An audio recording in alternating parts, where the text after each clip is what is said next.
আসসালামু আলাইকুম রহমতুল্লাহ বরকাতুহ। সুপ্রিয় বন্ধুরা, কেমন আছেন আপনারা সবাই? বন্ধুরা, আজকে আমি একটি প্যানেল বোর্ডে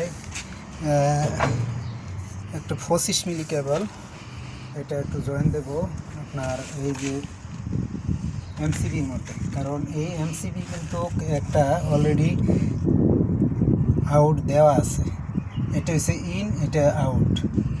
এখন আরেকটা আউট যাবে 25 মিলি কেবল দিয়ে, আরেকটা আউট। আমি এটা কীভাবে কানেকশনটা দেবো বলেন?